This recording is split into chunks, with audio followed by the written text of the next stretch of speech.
Good morning. Welcome to the 11 a.m. Monday Morning Marketing Webcast. I am your host, Chris Bernard. I hope you had a wonderful weekend. I am going to talk to you about CRM. It seems to be the growing topic last week, not once, not twice, but 3 times. So I'm actually going to walk through a couple of things. There was a couple months ago now, believe it or not, September, October. There was a Content Marketing World conference in Cleveland, Ohio. And there was a speaker there by the gentleman's name was Kenneth Kinney, a Shark's Perspective AI Media Group. So the topic was how to maximize content to perform like a Salesforce. It was part of the Salesforce concept. He didn't really pitch the specific product Salesforce, but the concept that was there. A couple of things that I noted there at the conference. One of the ones was the big question, right? I see a big white spot in my face because of my notes over here. Big question. They should buy from you because what is your different? In fact, in many cases, our brands, if you ask the actual customers, they have a really hard time, whether it's B2B or B2C, really. They have a hard time differentiating between us and a competitor of ours, sometimes the closest competitor. In fact, in some cases, like that Duracell Energizer Bunny thing, right? That concept is often switched in our mind from vampire creativity. He may mention in here, fear is a good driver of sales, which honestly is a great concept. It's actually a great motivator. Fear and loss. Now, we tend not to want to go down those paths. But at the end of the day, if we have a product or service that's going to help people in their lives, when we talk about fear, we're not talking about like violence or anything like that. We're talking about wasting things of time, money, resources, effort. But we can also talk on that positive side of really bringing value into that. There's a reason why I'm telling you this, by the way. It kind of builds. So just go with me for a little bit. You also have, there you go. Yeah, he mentioned several of those aspects in that. Call to action buttons, well, they're really designed for us to take action. That's something that he had pointed out, Kenneth did in the presentation, that a lot of times these big companies are actually missing. We assume that we're going to see, the call to action occur at the top right or the contact us. And B2B, we often kind of leave the sale hanging. I can't remember the actual statistic, but most salespeople don't ask 3 times. That's one of the rules. Get the no 3 times, but you need to ask for the business. Most salespeople don't even ask for the business 1 time. So again, we're doing the same thing with the websites, according to Kenneth here. Do they believe your social proof? Does your imagery work across all channels? Is it consistent? A lot of times it's a big problem I see is that when we talk about consistency across the sales process, we often see huge gaps, right, in terms of messaging and things like that really need to be considered. Let advertising amplify your marketing. Align your marketing calendar with your advertising calendar. Can't tell you how many times we see this across businesses. Again, there's a reason I'm telling you this, by the way. You need to get rid of those silos. In fact, I think there's a note in here on that one. It may be, I may have already passed it, I don't know. But the concept is to really get rid of the silos. And we'll talk about that in just a moment in terms of how we kind of look at our CRM technologies, right? And even our processes. But get rid of those silos, right? Here's a creative messaging point. Does your imagery point to action? So even like your eyes, right? You often see as you're developing collateral material or support material for the sales teams, consider these kind of things in terms of if you have a piece of content in the middle of the page, you don't want your subject looking away from that piece of content. You want them actually looking at that piece of content, right? That kind of thing. I know it sounds simple, but it has a huge impact in terms of actual performance. Triggers or clicks. Are your employees engaged, right? Trying to figure out, get your employees excited about the business, excited about what they're doing there. Hopefully that's part of your hiring process, to be honest with you. Oh, here it is. Get rid of the silos. And I have like 18,000 exclamation points before that. Measure a team, and that's actually the key takeaway point. Measure a team as a team sport, right? What is the goal? and then measure across all channels. Share your calendar, you're creating movement and trust. Content has to align with channels. Okay, so the big one there is get rid of the silos. Okay, that's actually probably the big one. And then the second one would be really keeping everyone on the same goal. So last week, two things occurred, and they were actually from two different clients. So big takeaway, right? We're interviewing the marketing director at a company, and she was sharing with me their structure, right? The RSM. There's 5 regional sales managers, and they report to a director of sales, and then he reports, and it was a he, reports directly to the owner of the business, which is fantastic and fine. And the owner of the business name was Stuart, right? So I basically asked the marketing director, I said, so after all of this discussion and understanding your structure, what is Stuart's pain point? What does he want the most?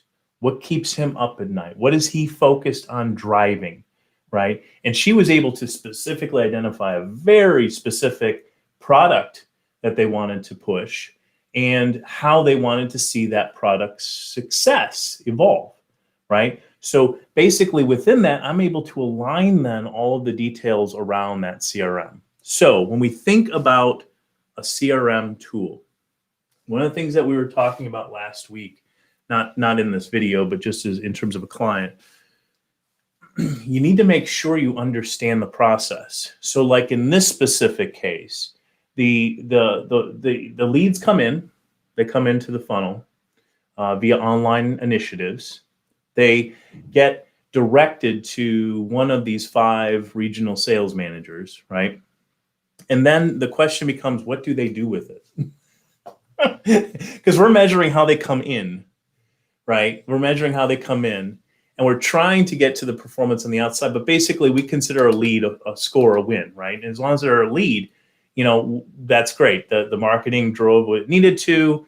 It paid for itself because we're converting at X dollars in terms of estimates and all that. But literally, it gets really fuzzy after that, right? Because it's accountable. So one of the things that we were thinking of is if they come in, how is it determined? I mean, the question, even if you assume, how is it determined which of these 5 get that lead, right? In their case, it's actually geography. It's designed by states. And that's probably not an uncommon situation for a lot of these B2B companies. So the question then becomes is, okay, so what happens then?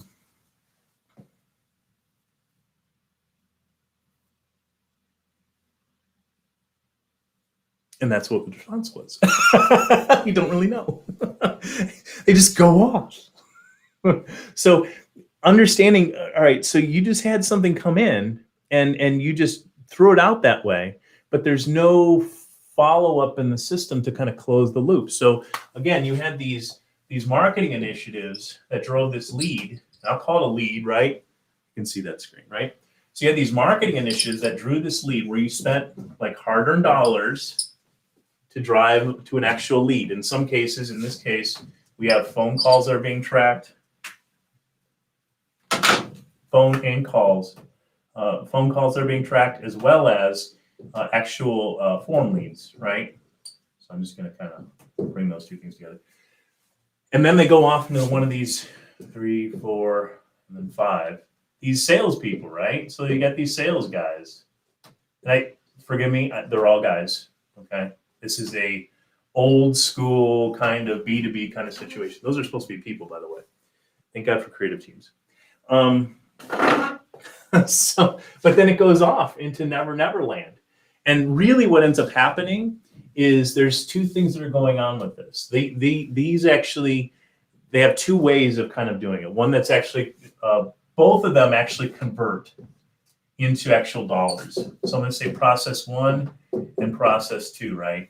So they have 2 ways of kind of monetizing this. One of them is like an internal situation, and one is an external situation. So think of this as, okay, I qualified them, I got the lead, and actually really there's a third where they kind of die on the vine. So basically like the old grave site, RIP, right? So there's 3 different kind of options. They can end up in an internal sale, right, directly to the company. It can be passed on as a referral, or it can simply die. Those are the three options. Okay. Well, there's a lot to be said for, okay, we spent the money, you got the lead, you gave it to the person, and then it kind of right now kind of dies off. Well, a CRM can help us with this on several fronts. Okay, so first of all, with these, so when they submit the lead, I can now tie this back to actually marketing dollars, right? Which in the CRM, which we're kind of doing now, but not as cleanly as we could. Okay, when I talk about CRMs, we're talking about like HubSpot, Salesforce, there's Pipedrive, there's several of these CRMs that are available out there that allow you to track leads through the funnel and through conversion, and then even market to those leads on both sides. So like in this case here, again, money spent, lead comes in, it's all being tracked now. When they submit this lead form, make a phone call, okay? It can now, as the regional sales manager, right? That's these guys. As a regional sales manager, I now have telemetry. I know which pages they visited on the website, right? I know what they were interested in. I know if they bought before. See all these things that are really, really kind of cool that we can do something with? I see what parts of the country that maybe that they're in, so that maybe there's suggested product or even different pricing, right? Because there's certain requirements for certain product specs and things like that. All that can be brought into that dashboard for the salesperson, okay? And now that's going to help lift these two things, right? Because right now they go into these three buckets and they die. Well, put simply, in the cleanest situation, the CRM is able to measure these, right? And now can bring that back to this over here. Say, okay, well, that specific keyword initiative or that social media campaign, that drove that sale, right? So it ends that problem of spending more of this, right? Because I know it's 17 times more. We do know that it's 17 times more cost effective to retain a current client than it is to get a new one. However, this can help increase that loop, right? All right, so CRM1, option 2, option 3. Now, hopefully with that CRM, because I've given these RSMs more data and information, this goes up. This actually can still go down, okay? But this could be up or down potentially, but all intents and purposes, assuming I have this better telemetry, I should even be able to increase that, right? In terms of the impression, the overall impact in terms of sales. So average order size goes up, and increase in everything really goes up just with that. And and where it's coming from is this right here. Because I understand the client better, right? As a salesperson, I'm able to get these to bump up. And hopefully this goes down. Now, this going down doesn't necessarily mean that it's not the right time. We can do something with it. So we can market to these people now, right? In a way that, whether that's a regular drip program, I'll just say drip program, but a regular drip program, giving them some information, news to help them understand how I'm doing. It can also do follow-up, okay? I say F up. It's not F up as in like mess up, but follow up in terms of, let's say every quarter, if they're on that cold list, right? You can follow up with them quarterly, monthly, and it can go ahead and send an email out to that prospect and say, it can do a little bit of the homework for you. Are you still interested? We've got these kind of things going on right now. You might want to know about that. If they take action on it, it can inform the salesperson, automatically. If indeed it goes out, it can go out like the week before. The salesperson can do a pre-call or a post-call follow-up, right, to that piece going out or that email going out. And it does it automatically. That's the beautiful thing about a CRM. Okay. Now, I want to tell you something. These people here, we love them dearly. They are the lifeblood of the company, but they are often compensated by sales. So we in marketing, we've been constantly trying to throw more crap in their path, right, for detail and analytics and all that stuff in order to improve, performance on the back end. But these people are often resistant of such things. So not once, not twice, but 3 times last week, the insight came is I am not calling this CRM. I talked to these people, the salespeople. We're calling that inbound marketing system or inbound sales system or technology or inbound sales, right? Whatever the case may be, because they don't want to do, and rightly so, they don't want to do work that doesn't contribute to that for them. They're not incentivized by those things. I mean, they're incentivized by dollars, not your work, okay, in terms of making them fill out sheets. So that is, again, one of the beauties of a CRM system, guys and gals, is it allows for a lot of these things to be automated that you don't have to do. And the benefit to these people, your sales teams, again, lifeblood of the company, is that. That's what they care about. Now, estimates last week, if we were to do just this simple process,